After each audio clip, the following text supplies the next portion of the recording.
On this episode of the Infowars News Blitz, a bomb in Egypt hurts dozens, a commander warns a war between China and Japan, and the Pentagon launches the blimps to guard against cruise missiles. That and a lot more straight ahead, so stay tuned.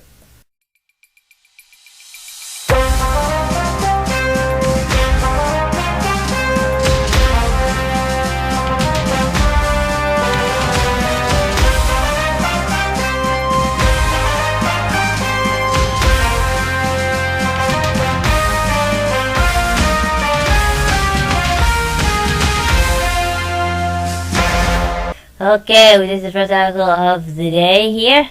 The article is called Third Blast in Cairo after bombs at police station subway killed 5 and injured dozens.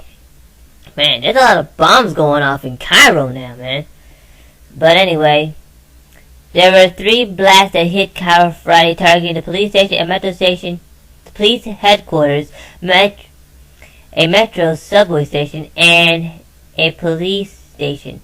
They apparently string to militant attack, claiming at least 5 people and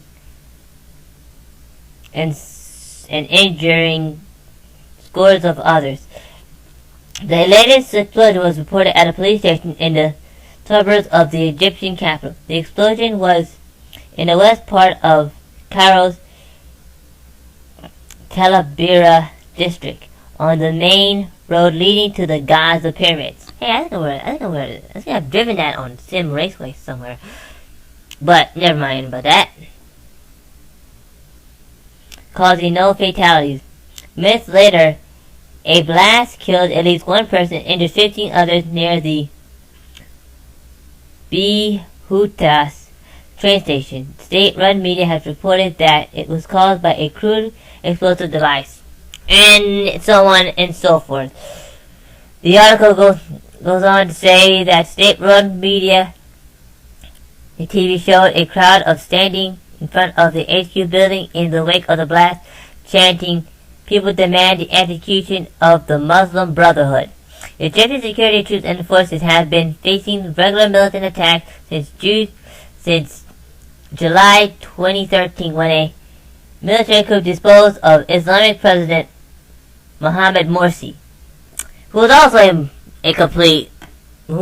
wanted a religious police state. I mean, basically, these guys did the right thing, but putting the military in charge is kind of a bad idea here. What Morsi was doing, and for a lot of people who have been following this, is that basically they've been killing Christians left and right, crucifying them at the palace guard, and the military was like, you know what? That's it. We've had enough of your crap. Of your crucifying crap. We're kicking your butt out of the presidency, and we're taking over. Literally. I mean, they burned churches or whatever, and the media doesn't even cover it. But anyway, the article says that basically there's been in about 3 blasts here, killing about 4 people and injuring about 15 others. I mean, it's getting really hellish down there.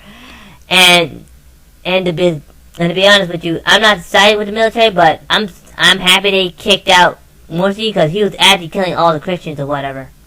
Okay, with the Japanese and the Chinese about to start war here. It looks like basically it could be a lot worse than we thought here. A U.S.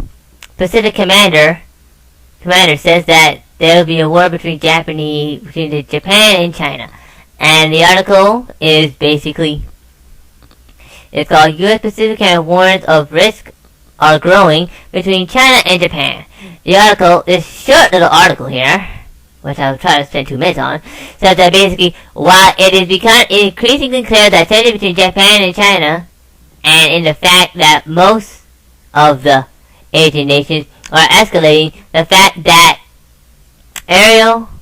Admiral Samuel Locklear, commander of U.S. forces in the Pacific, believes these risk calculations are growing as the 2 large powers have a disagreement but are not willing to talk to each other.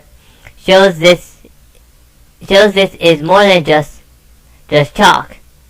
AP reports Washington's threat obligations to its ally Japan mean it could be sucked into conflict? Well, basically it will. I mean, according to Alex Jones or whatever, he said that this could be like a full-scale war. They may actually invade the islands off the Philippines, and they may have this little war or whatever he says, and basically this may not, and they may have like this little fake treaty or whatever to stop fighting or whatever, and basically this could actually kick off World War III. I mean, look at Syria and this problem here, and his admiral is pretty much right.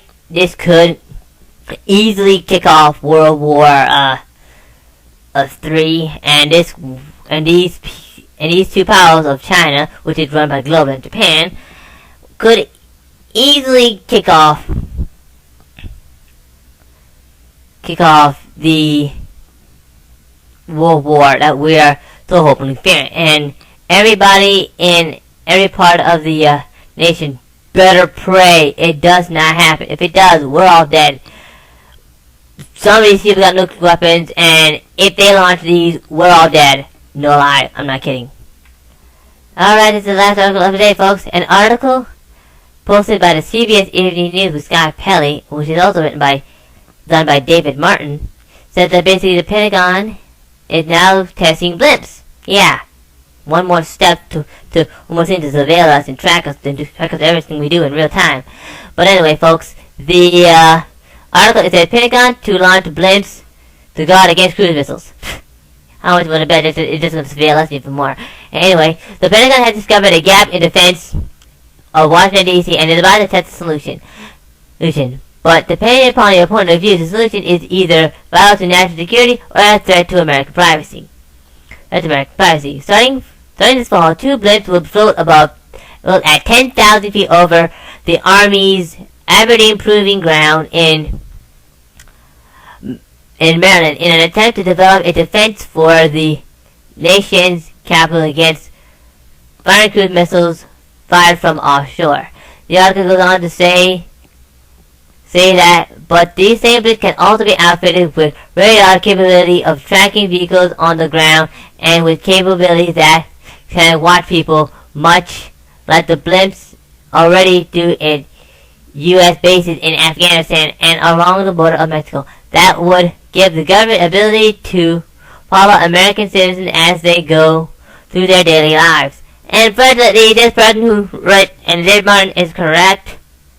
I mean, basically, and as I'm going to be telling you before, I live in FEMA Region Number 3, Maryland. I'm about 40 miles away from the District of Criminals, and basically, I'm a few miles away from the Aberdeen Proving Ground, because my uncle, which now lives in New York, used to have a house there, where I go to use my PlayStation.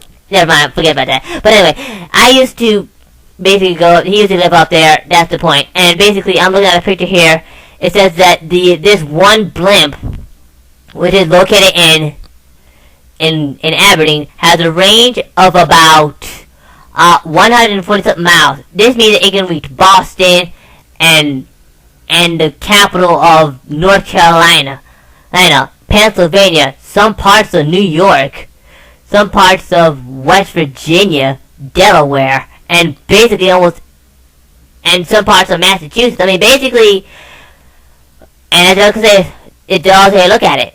No, I look at it as these people as a way of privacy, because now they can outfit with cameras and follow everybody what they're doing, regardless. This is one more step in the war against our privacy, and we need to actually speak out about this before we actually lose that stuff and basically end up as a bunch of slaves. Trust me, you don't want that. Well, that's all the articles I have for you today. If you'd like to learn more about these articles, please go to Infowars.com or go to the link below to basically read them. This is Infowars. I am Infowars, and you have been filled in. Thank you. Bye-bye.